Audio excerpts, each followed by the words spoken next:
Hi, good afternoon, and welcome to Hump Day of Simon's Winter Boot Camp, sponsored this week by Boss Snowplow. Today, we're focusing on an essential piece of readiness, your team. But before we kick off the webinar, let's hear from our sponsor, Boss Snowplow.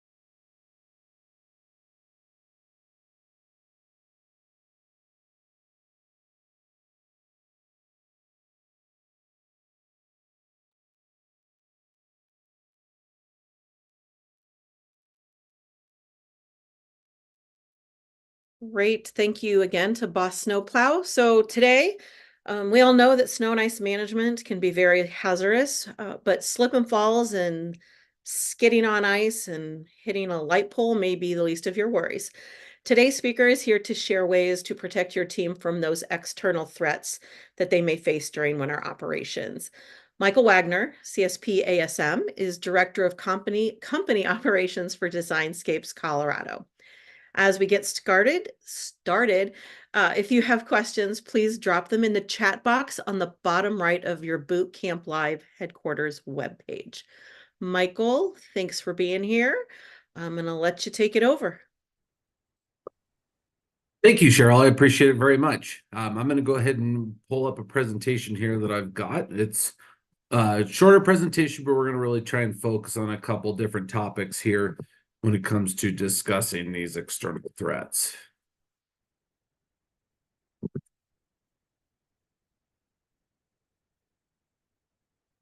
Okay, so thanks again, Cheryl and Sima, for having me host this session. We're going to talk about protecting your snow team from external threats. Once again, my name is Michael Wagner, and I work for Colorado Designscapes, which is a landscape construction and maintenance company out here in South Denver area. And we do a lot of snow removal as well, both in commercial, residential, and we have a public-private contract partnership with a township. So we're going to kind of focus in on some different kinds of threats and how they can affect you. And these may not be the norm kind of threats when we're talking competition or pricing, staffing issues, things like that. We're going to kind of talk about some different topics today. So how bad can these different threats really get? So when we're talking about what kind of threats are present on our work sites, we deal with a lot of different things these days. So there's been studies done. A lot of these different kind of threats are termed as urban hazards. That's how they talk about it in current form when we talk about things such as violence in the workplace or violence on a work site. This may not have to do with employees in particular. This may have to be threats from people in our communities or hazards on the site, depending on where they are. We talk about things like drugs, alcohol usage on site, how we kind of mitigate these risks and exposures with other people, and how we treat them too with staff members or possibly even subcontractors if we have to run into these issues. We're also going to talk about how we can put in place cautionary measures to prepare our teams on how to deal with these different kinds of threats. And then lastly, we'll talk about too, how can these threats impact part of our internal workforce? It does and can impact mechanics, yard personnel, office personnel. So there's no one really involved in snow and ice management operations that can't be affected by this. It's just there's different scenarios in different ways that people can be impacted by these type of risk exposures. So common exposures today. So we're going to start with this list here. These are your most typical when we talk working your urban hazards, like we discussed. Drugs and alcohol is a big one. So many of us have seen in the news or maybe even experienced people close to us or know somebody who's dealt with the exposures to different kind of drugs such as methamphetamines, fentanyls, opioids. It's not uncommon to have to deal with these on work sites or in the workplace. So when we talk about it on the work sites, we may deal with a site that has some of these types of drugs or chemicals dumped on a site, or we may come across them as people are shoveling or plowing or working in or near dumpsters and trash cans or roadways and common commuting areas. So it's important that we help train our staff and preparing them that, they may run into these things, and how dangerous are they? What are the risks and exposures to it? If we touch it or get it on our skin, how do we need to treat that with first aid or medical attention? Or, in some cases, we may get poked by needles, which require certain types of shots or vaccines to take care of. So it's important to make everybody aware of the different types of drugs or controlled substances that we may deal with on sites. Many states now, marijuana is legal in certain circumstances or in certain workplaces, but does that necessarily fall in line with your drug and alcohol policies or what's expected in your organization, or DOT regulated drug and alcohol testing for drivers and operators? So it's important to understand that as well, and how you're going to have to kind of manage some of those things that are a controlled substance versus what is a legal drug nowadays in some states. So it's important to know what's acceptable in your region or what's legal, what's not, and then as well as what type of drugs may be common in your area and you may be exposed to. Alcohol is another one. So even if we're dealing with it outside of the workplace, we may deal with people who come onto our sites at night, because a lot of the times we're working overnights. We may be working in city areas as opposed to rural areas. We may be working near bars and restaurants or in areas that are more subject to this than other places. Just speaking from experience, I had a run in with this as a mechanic when I worked for a public department. We were working late at night on a snow shift, and we had people walking train tracks and climbing over fences that were drunk and had a lot of alcohol consumption in them, and we had to kind of mitigate that situation. So you never know what you may deal with, especially as we're working at night or in those specific kinds of areas that are more exposed to it. Next on the list is firearms. So firearms is a big one, and this may not be us dealing with it in the workplace or being exposed to it, but on the site, it's not uncommon to find firearms in gutters or near drains or in fields near workplaces. So we have to teach and train employees how to protect themselves when they identify these items. What do we do when we find them? Do we touch them, grab them, pick them up, and turn them into our supervisor? No, we want to leave it on site. We want to notify our supervisors or our managers. We also want to know our property staff or our clients, as well as let the authorities know that we found a firearm, because sometimes they could be stolen, they could be used in a crime. So teaching employees how to proactively take care of themselves and not put themselves at risk is important when it comes to firearms. Violence at the workplace. So when we're talking about not in an internal or employee caused incident, sometimes we may deal with violence in the workplace on a site. Dealing with a lot of more urban areas and these urban hazards, we may have to deal with homeless encampments, which can come with violence in the workplace, having employees threatened at the job site and understanding how they need to manage that risk or handle that situation. Obviously communicate with their supervisors, the property, and as well as calling in authorities to help them handle a situation. But sometimes these things can happen when we don't even know it. We may not be paying attention, because if we're working at night and we're focused on a task, we may not be aware of something going on behind trees or behind dumpsters or people coming in and out of the work site, depending on where we're at. The lighting may not be sufficient enough to see these things coming or going on. So making employees aware that they may have to deal with an individual who becomes violent with them, or putting them at risk for getting harmed on the work site. So tagging on to these working hazards as we go down, so we'll skip that one because we're talking about these urban hazards. Working near roadways, parking lots, high risk facilities. So some of us work in facilities that, we're talking more commercial sites a lot of the times. When we talk about near restaurants or bars, we may be working near medical treatment facilities or rehab facilities. These all bring different kinds of risks and exposures that it's important for employees to be aware of what they could potentially have to manage on site or have to work around as well, and being familiar with the exposures that they come in contact with. Lastly is driving and transporting equipment, personnel, and materials. So we all focus a lot on this in our snow training and prepping people for snow. When we talk about the driving in snowy conditions, blizzard conditions, icy conditions, black ice. So a lot of the times it may not even be our drivers that are the ones that are causing an incident, but it's really important for us to be aware of everybody else around us and what they're doing. So teaching through driving skills and awareness, what you really want to focus on is how do we become more aware of our surroundings and scanning our surroundings ahead of us, behind us, using our mirrors, using the sensors on our vehicles. A lot of them have all these new great safety features that when they work right, they work fantastic. So how do we use these tools to our advantage to make sure that we're keeping ourselves safe as well as observing all of the other hazards on the road? So now after identifying some of these risks, so we talk about how to manage these known risks. One of the most important things that I've found over time is developing policies and procedures to inform and make aware. So a lot of the times organizations will make policies and procedures to help hold people accountable and make sure that they acknowledge what they're accountable for, which is very important. But policies and procedures also give us the opportunity to explain these situations or these known hazards or risks to our employees. So it doesn't necessarily need to be something we're going to use as a disciplinary tool for employees if they don't do something right, but how can we use this as a learning aid as well to inform them of everything they may be exposed to and how we expect them to handle that situation?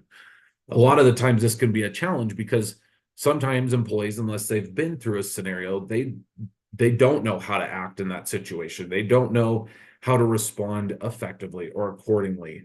A lot of the times our nerves or our anxiousness, shock can sometimes guide people in a different direction that's not going to help them properly manage that situation. Some places like to do live training events when we talk about, so our next bullet point, training your team for preparedness. So live training or using scenario-based training to help give people a better understanding of how we work in these situations can definitely aid in the preparation. It doesn't necessarily substitute for what a real life scenario is going to change for them or how it's going to change how they act and respond to an incident. But at least if they know some of these tools and we put it in front of them regularly, we make sure that they're aware of how they can go about it to help protect themselves. Tailgate talks are a great way to prepare your team for these types of situations and known risks. Even small presentations or short videos, conversations with the team in off times when you're sitting down having lunch or when you're taking breaks. Keeping these topics at the forefront of people's mind is really important in preparing them mentally for what they may be challenged with on the site.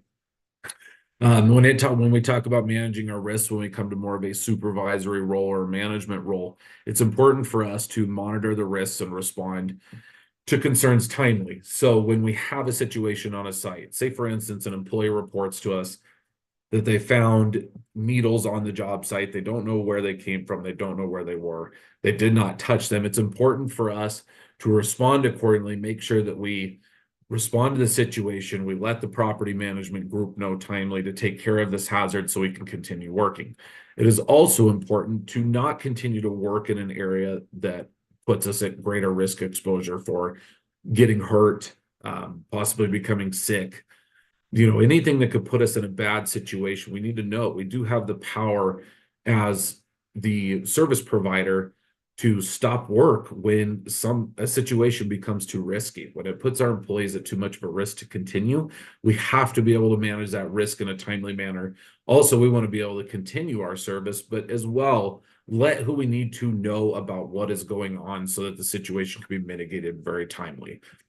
Next, creating action plans and mitigation tactics with your team. So it's a great idea to run through all of the different things that they could be exposed to. When we talk about that list on the previous slides, when we talk about drugs and alcohol, firearms, whether we're talking different kinds of urban hazards working in the city, it's important to create a plan for them so that they have it and can be prepared. So this is a great opportunity to create a plan and put a packet together in a vehicle or in a piece of equipment or with your supervisors. And it can all be part of a packet that goes over snow routes. It goes over expectations, how to respond to safety incidents or accidents. Put this information in there as well. How do we not just respond to vehicle accidents or hitting a sign on a job site, or if we damage something, how do we take pictures and respond? But we also need to talk about, what do we do when we find a firearm? What do we do when we find drugs or alcohol on the site? Or how do we respond, and who do we contact when we have a potentially violent person on the job site? All of these known risks should lay out an action plan so that it's an easy reference for everybody who's working on a site. They know what to do, they know who to contact, and they know their steps in taking care of the situation. Lastly, and this is one of my most important bullet points of this entire presentation, and this is kind of how I operate as well, is always plan for the possibility of anything happening. It is never ever too much to plan for any situation, or to plan for even things that none of us have ever even heard about happening in our workplaces or our work sites. But maybe we heard a story on the news, or maybe we heard it from somebody else through networking of some situation happening across the country during a snow and ice event while they were working. Take these things that you know have happened to people and incorporate it into your plan. If it's happened once, it's a situation that can happen again. So it may not be relevant to your situation as to others, but if there's a possibility of it happening, it is most important to make your team aware of how they need to respond to this, how they need to make sure they're managing it properly to protect themselves. A lot of the times we talk about safety and managing risks as protecting ourselves, protecting the site, protecting the companies we work for, which is all important. But when we're working on these sites, of utmost importance in managing these external risks is helping protect our employees while they're performing these tasks. So we need to make sure we're doing everything we can to prepare them for what may happen.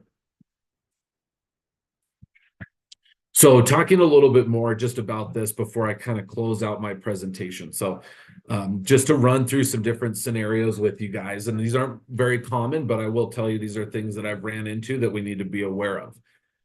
Dealing with drugs and alcohol in our vehicles and our equipment on a job site. These are all very real life scenarios that happen somewhat regularly when you start talking to people. So I can speak from experience in saying that we have had exposure to fentanyl, methamphetamines, needles on job sites. So after learning from law enforcement, after learning from people who deal with cleaning equipment or deal with the cleanup of job sites to help ensure that everything is removed, everything is cleaned, and it's finally safe again for our personnel employees to start performing their work again or using equipment or vehicles. It's a very, very extensive process that requires a lot of different steps and involvement from different people. So just for a scenario base here, say we find as being one of the more deadly exposures to a drug, there's a huge movement of, the exposure of fentanyl and what it can do to people, how it can react. So just the slightest substance can cause cardiac arrest if it touches your skin, gets in your bodily systems. It can cause death in a lot of scenarios, or it can cause hospitalization. It can cause all sorts of different medical issues. But what's important with this is to know that when we have any suspicion of anything like this being present anywhere where our people are working, it's important to stop work. Stop work, pull your people away from wherever these exposures are. And there are resources out there that you should identify before this becomes a problem, not after the fact. So try not to make this a reactionary process. Try and do all of this ahead of time. So when these things arise, you're prepared to call a certain company to come test and mitigate the risk. So just speaking for vehicle exposures, if we find drugs in a vehicle, so typically these vehicles have to be tested, cleaned, certified by a state, just because these things are all tracked. When it comes to VIN verifications, when it comes to Carfaxes, when it comes to leased vehicles versus owned, there's certain requirements in every state that are different. Some are more stringent than others, but in order to mitigate these risks properly, all of these different steps have to be followed to ensure that our employees are safe to continue working in these vehicles or near this equipment or near these job sites. And it needs to be as much of a participative process as our company, as the outside vendors we're seeking to help us mitigate these risks, and as well as informing clients or property managers or whoever we're dealing with on the other end of these potential exposures. So just because it is as much as your responsibility, someone working snow and ice on a job site, to inform others of what's going on and what people may be exposed to, as well as them properly mitigating these risks for the future. Um, Talk about, so moving on from drugs, which are very common, firearms can be very common depending on where you're working at in a city or what type of job site you're working at. So we've had this many times, even here at Designscapes, where we're out working on a snow site, and as we're pushing snow, we uncover a firearm.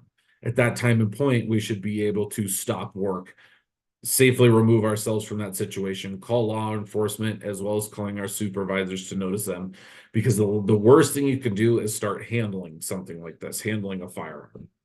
Um, so other situations, just to keep people aware of what can happen.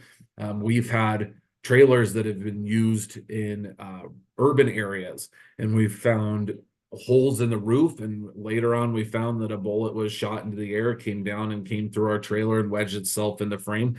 And then we found other shell casings and things on site. So these are just risks that you're exposed to that you don't think about every day, but it takes someone being aware of what they may see or what they may find. Our mechanics, a lot of the times, are the ones who run across these things when a vehicle or equipment comes in for inspection, or we're cleaning out things from a job site that may have been left or may have gotten piled in with trash if we find it in our trash pile in our yard. So this can happen not just on our work sites, but it can also happen in our own internal operation sites when we talk our shop yard, possibly near or around our office. So this is why it's important to inform our office administration staff as well of these potential exposures, because when we're working on sites and we're bringing items to and from a job site back to our office, to different job sites, and we're traveling all night working snow and ice shifts, things can get picked up, things can get stored or stashed or thrown away, and we may not even know about it. Someone may do it when we're not by our equipment or our vehicle while we're working on a site. We've got our vehicle parked at a different location or a different side of the parking lot or building. Something may happen while we're not around. So it's not thinking that necessarily our employees may always be the cause of an external threat. Our employees, a lot of the times, may not have anything to do with an external threat, but it's something we have to be aware of what may happen with our people working out in these different communities and urban areas that definitely put us at more of a risk than, more rural areas, or it may just be a different area in a metropolitan region that's more prone to crime, more prone to violence. It may just put us at greater risk for certain situations happening as opposed to other areas.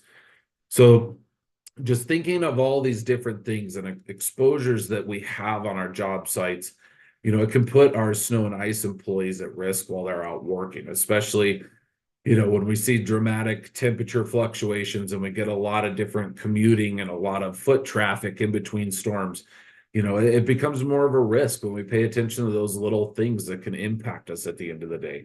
And it's our job as supervisors and managers in these situations to help protect and prepare our employees for the possible situations of what could happen and how we need to train them and prepare them and respond to these incidents, and then how we follow up as well. So I know this was a little bit different of a topic, and I'm more than happy to answer any questions that anyone may have. I just want to say thanks again for joining me, talking about this topic. It's something that I'm very involved in here. And so if you guys have any questions of how to properly manage these situations or to train individuals, by all means, my contact information is on this last side. I'm also a member. You can find me there as well in the directory. So I'm more than happy to answer any questions when it comes to preparing your team and managing some of these known risks that you may deal with in working a snow and ice shift. Michael, thank you so much. That's some scary scenarios to go through. One Yeah. quick question. Yeah. I know a lot of people, a lot of companies are installing site cameras, um, you know, mostly to like look at, site conditions and all of that. Is there anything to, and I guess, can you use those for, site monitoring to ensure that they're safe or see anything weird happening? Or is that not, I guess, legal? I don't know. Yeah, site cameras are a great option. We use them here primarily for weather monitoring around our metro area and different regions. It really helps us get a feel for things like, our ground temperatures, our precipitation, air temperature. But there are great systems out there that a lot of places are using for deterring theft or deterring crime. So here in Colorado, we don't have as much of that problem working snow shifts. We do deal with theft sometimes of equipment at night, but we use it a lot on construction sites as well as deterrence for theft. So it's kind of a 24/7, 365 thing here now, whereas it kind of started out a little bit more in the snow and ice industry. I think you saw the cameras becoming a big thing, especially tracking weather. But now it's just blossomed into being used for so many other things during the daytime hours or during other seasons. So site cameras are a great option.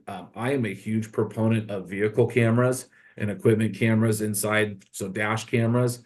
Um, you can also equip your vehicles and equipment with cameras that face forward and rear, and not the driver rear, but the back window rear. So you get a full 360 view of the vehicle out the windows.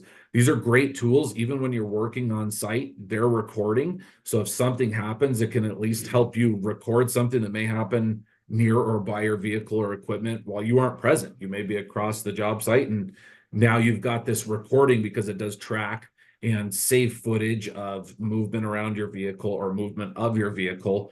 There's a lot of great new technological systems out there. Some of them are using the AI to really track and inform the operator or driver of what's going on around them. So those are great tools. Site cameras are great, vehicle cameras. Even some people wear, small body camera footage while they're doing site walks. It's a great way to document and record the work before and after. Um, all these things are great tools for kind of monitoring what's going on around you while you're on a job site. Awesome. Uh, Thank you again for being here. Michael, I appreciate everything you do for SIMA. You're a regular contributor to Snow Business, and you are always there whenever I ask. So I appreciate that. With Yeah, that, yeah. Thank you, Cheryl.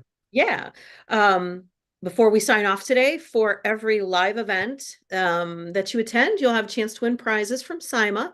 So scan the QR code on the screen or visit sima.org/game and enter the code 2024 team to earn 50 points. Make sure that you're visiting your headquarters, sima.org/boot camp live, for access to the week's live events, video recordings of any of our live events. We have some additional videos that are going up today on how to train new hires for success, building a snow rodeo training program. There's a lot of good information going up on the website every day. So make sure you refresh your browser every day that you're on there so you don't miss anything. We will be back here tomorrow at noon Eastern with Boss Snowplows Jordan Smith and Seth Firkenstad as we kick off our Client Readiness Day. Thank you again for being here, and we'll see you then.